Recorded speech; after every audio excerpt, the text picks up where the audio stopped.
Bienvenue sur ce résumé de Gagner tous les débats, l'art de débattre, de persuader et de parler en public de Mehdi Hassan.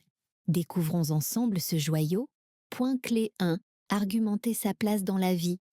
Tout au long de l'histoire, les gens se sont livrés à des batailles verbales, que ce soit sur les places publiques de la Grèce antique ou dans les sections de commentaires des réseaux sociaux comme Facebook et Instagram. Ils peuvent défendre leurs convictions par les mots ou simplement apprécier un massacre verbal.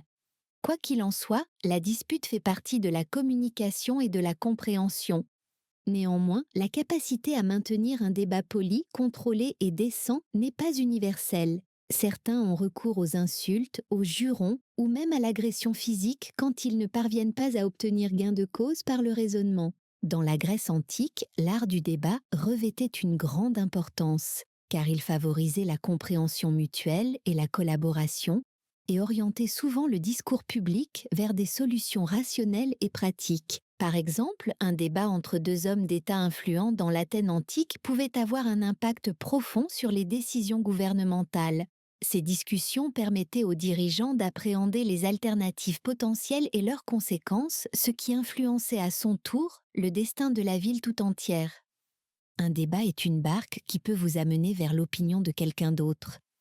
Les désaccords et les débats ne sont pas restés dans le monde antique, car les points de vue diffèrent toujours en fonction de l'expérience et de la vision du monde de chacun.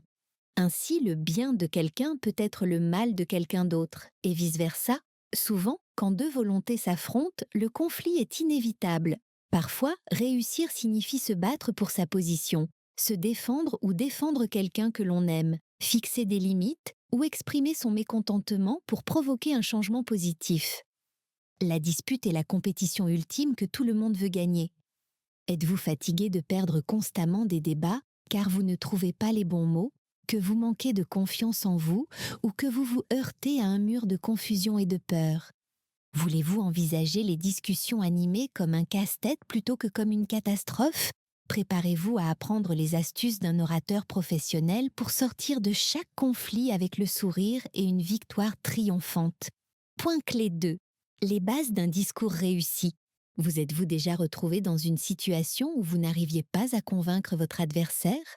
Si c'est le cas, vous avez probablement commis l'erreur commune de percevoir l'autre comme un ennemi ou un rival, alors qu'en réalité, vous auriez dû le traiter comme votre public. Votre objectif doit être de le rallier à votre cause. Voici quelques étapes pour rallier le public à votre cause. 1. Adaptez votre discours à votre public. La façon dont vous parlez à votre partenaire, à vos amis et à vos supérieurs peut être similaire en termes de contenu, mais différente en termes de ton, de voix et de langage. Ajuster vos mots ne signifie pas que vous devez changer d'argument ou de point de vue.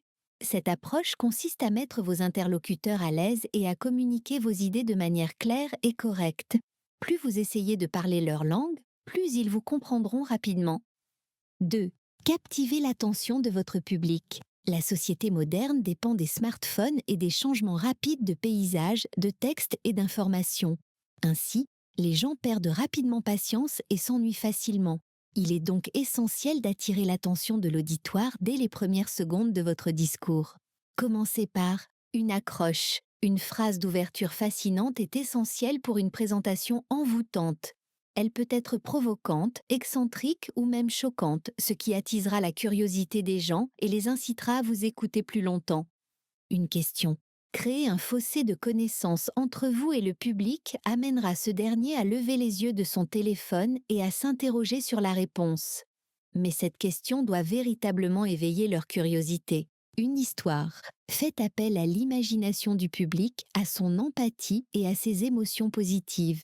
Une blague amusante peut également être un excellent moyen de briser la glace et de mettre tout le monde à l'aise. 3. Créer des liens avec vos auditeurs. Attirer l'attention de votre public n'est que la moitié de la bataille. L'objectif est de le maintenir engagé tout au long de votre discours. Établissez un contact visuel, que vous vous parliez avec vos proches ou que vous prononciez un discours devant une centaine de personnes. Vous devez faire en sorte qu'ils se sentent remarqués et présents. Félicitez votre public. L'approbation et l'admiration sont des outils puissants pour attirer les gens à vos côtés.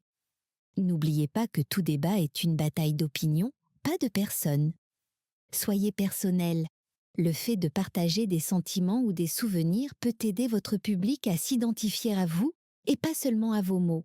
Le saviez-vous? Selon un article de Cross River Therapy datant de mai 2023, la durée moyenne de l'attention humaine est de 8,25 secondes. C'est une chute de plus de 4 secondes, comparée à 2000. Point clé 3. Pourquoi 3 est un chiffre magique? Il est essentiel d'avoir confiance en soi et de maintenir l'attention de son auditoire pour prononcer un discours vivant et captivant. Mais qu'en est-il des compétences et des outils requis pour les débats animés, les discussions pointues ou les désaccords occasionnels, même dans des situations quotidiennes comme attendre dans une file au supermarché? De telles occasions demandent des techniques plus spécifiques, telles que la règle de 3. Pour beaucoup, le chiffre 3 représente quelque chose de complet. Les meilleurs discours, ceux qui ont le plus d'impact, incluent généralement le chiffre 3 sous une forme ou une autre. Par exemple, la devise de la France, liberté, égalité, fraternité, mais on peut aussi citer la célèbre phrase de César, Veni vidi vici, je suis venu, j'ai vu, j'ai vaincu. Les triades ajoutent du rythme et de la profondeur à votre présentation. Les 3 parties du texte, l'introduction, le corps et la conclusion, constituent l'essentiel de tout discours. Selon Aristote, elles constituent l'ensemble du récit. 3 arguments, exemples ou éléments structurels forment un discours. Une autre stratégie est appelée les techniques de judo. Le combat verbal est très similaire au combat physique. Les 2 adversaires montrent leurs meilleures compétences à tour de rôle. Un principe essentiel du judo est le kuzushi, déstabiliser l'adversaire et le laisser s'effondrer sous son propre poids. Ainsi, vous utilisez la puissance de l'ennemi contre lui. Il vaut mieux débattre d'une question sans la régler que de régler une question sans en débattre. Joseph Joubert. Le judo enseigne la valeur de la flexibilité en montrant qu'il est parfois stratégique de céder à un adversaire. Cette approche peut vous donner le temps de le déséquilibrer de façon inattendue et de prendre le dessus au cours d'un débat. Voici des techniques de judo qui vous aideront à remporter un combat verbal. La concession vous fait paraître raisonnable et flexible quand vous reconnaissez les avantages de l'argument de votre adversaire. Vous déstabiliserez votre rival en étant d'accord avec un point ou un élément spécifique de son discours et vous détruirez le reste avec vos contre-arguments. La préemption consiste à devancer votre adversaire dans un duel verbal. Frapper en premier vous permet de le mettre dans une position défavorable avant qu'il ne commence. Le vainqueur n'est pas celui qui frappe le dernier, mais le plus fort. Le recadrage donne à votre public une perspective à partir de laquelle il peut percevoir l'information. Nous avons tous besoin d'un cadre ou d'un filtre particulier pour comprendre, percevoir et conclure les faits. Vous pouvez donc utiliser cette caractéristique humaine pour persuader les auditeurs de prendre votre parti. Point clé 4. Choisissez votre arme, affûtez-la et attaquez. Vous souvenez-vous des commentaires sarcastiques ou grossiers que vos camarades échangeaient en classe juste avant l'arrivée d'un professeur? Certaines de ces remarques pouvaient même vous valoir des ennuis ou conduire vos parents dans le bureau du proviseur, mais elles peuvent être un outil légitime pour convaincre votre adversaire dans les débats politiques. Une pique est une remarque ou un commentaire spirituel et moqueur qui vise à ébranler votre adversaire et à le laisser confus et rouge de colère. Des phrases comme « Si j'étais d'accord avec vous, nous aurions tous les 2 tort » ou « Vous avez le droit de garder le silence, veuillez l'utiliser » sont des punchlines répandues que l'on peut voir sur des t-shirts ou entendre à la télévision. Elles font rire le public, ce qui complique la situation de l'adversaire. Cette technique est courante dans les débats en face à face, où votre victoire dépend de l'échec de votre adversaire. Cependant, il arrive que ces expressions ne soient pas seulement comiques, mais aussi blessantes. Soyez donc prudent quand vous utilisez cette méthode avec vos proches, car même une pique apparemment innocente peut vous coûter bien plus que la perte d'un débat. Plus la langue est tranchante, plus la blessure est profonde. Voici quelques étapes à suivre pour gagner votre bataille verbale. 1. Préparez votre arme à l'avance. Les piques sont rarement de l'humour de situation. Très peu de gens peuvent penser à une phrase vive et mémorable à la volée. Vous pouvez en trouver de nombreuses en ligne et les adapter à votre situation. 2. Gardez une lame courte et tranchante. Si vous avez déjà vécu une relation à long terme, vous savez à quel point les disputes peuvent être fastidieuses et intenses. De longues phrases alambiquées trouveront rarement un écho auprès de votre adversaire. En revanche, des phrases brèves mais percutantes peuvent faire passer des messages en quelques secondes. La même règle s'applique au pic. Plus votre arme est courte, plus vous êtes proche de votre victime. Par exemple, comparez deux phrases qui ont le même sens mais dont l'effet varie. Il vaut mieux bien gérer son temps que de procrastiner jusqu'à la dernière minute. Rien ne sert de courir, il faut partir à point, vous voyez? La réponse concise est généralement la plus forte. Jouez spontanément.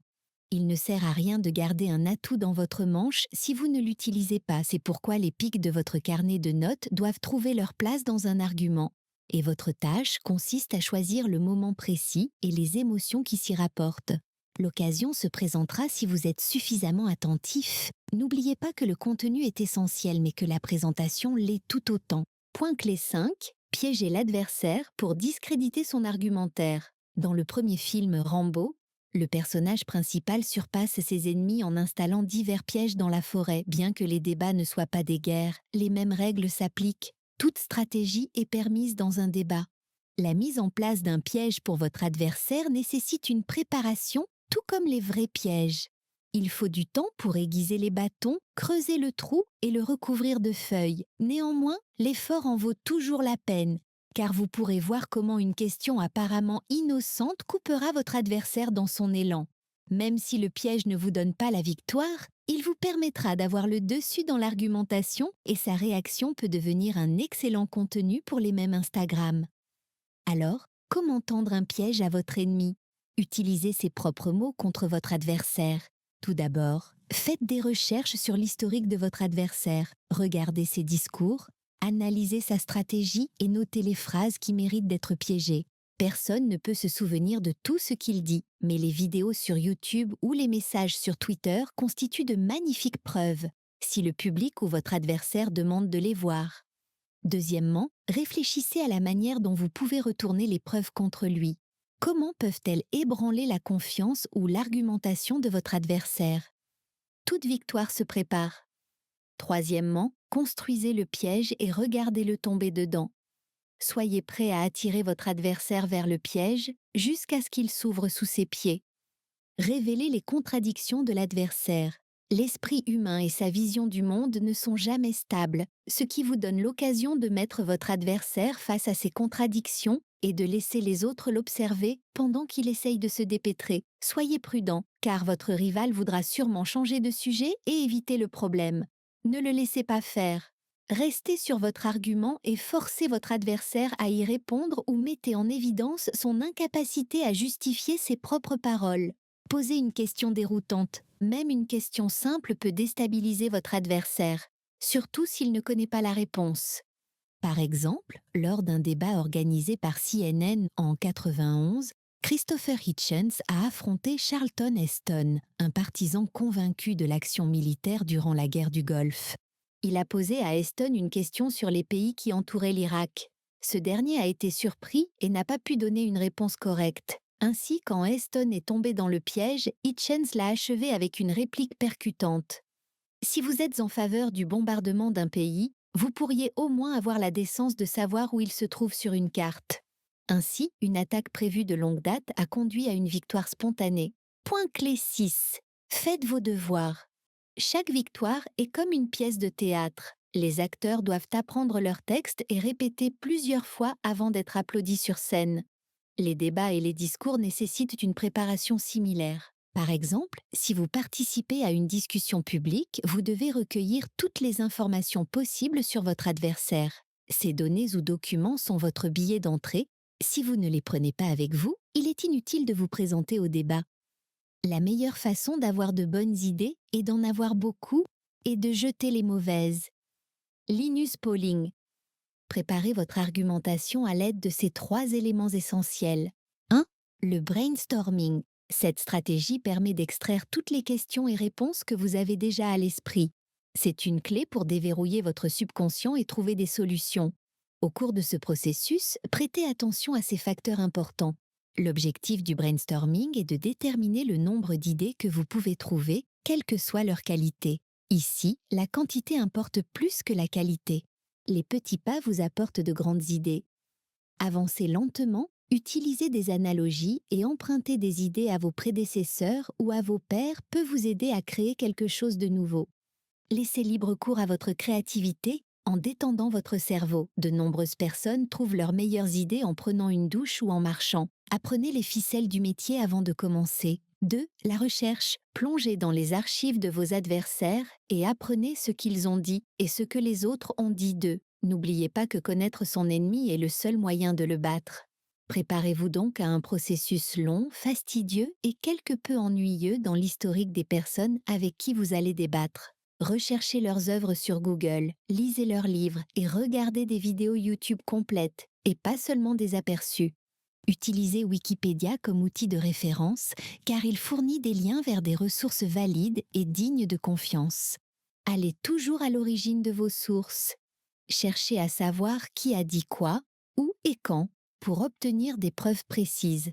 3. Le jeu de rôle. Trouvez un partenaire avec lequel vous pourrez affiner votre discussion. Réfléchissez aux contre-arguments qu'il pourrait avancer. Il est essentiel de répéter votre discours, votre entretien ou votre débat pour vous préparer à la réalité et trouver les points faibles potentiels de vos arguments. Tout ce qui est écrit ou enregistré peut devenir une arme légitime contre votre rival dans la guerre des opinions. De plus, il faut toujours se préparer au pire en se posant des questions telles que: quelles sont les preuves et les arguments les plus solides de mon adversaire? Quelles sont les attaques qui seraient le plus efficaces contre moi? Cela vous aidera à vous préparer au pire et à toujours avoir le dessus. Conclusion. Les discussions et les débats peuvent vous aider à défendre votre position, à voir l'autre côté de la question, à apporter des éclaircissements et à parvenir à des solutions efficaces. Néanmoins, de nombreuses personnes craignent de s'y engager, de peur de paraître stupide ou de perdre la face devant l'adversaire ou le public. L'art du débat comporte des techniques et des éléments que chacun peut apprendre et maîtriser. La préparation est la première étape d'une argumentation réussie, mais beaucoup dépend aussi de la performance et de la capacité à s'adapter au contexte. Pour être un bon orateur, il faut savoir très bien écouter. Des techniques comme la concession demandent votre attention, car vous devez décider ce avec quoi vous êtes d'accord et ce que vous voulez réfuter. De même, vous devez créer une situation dans laquelle vous pourrez utiliser vos pics déjà préparés. Enfin, n'oubliez pas que les débats existent pour apporter des changements positifs et non le chaos ou l'hostilité.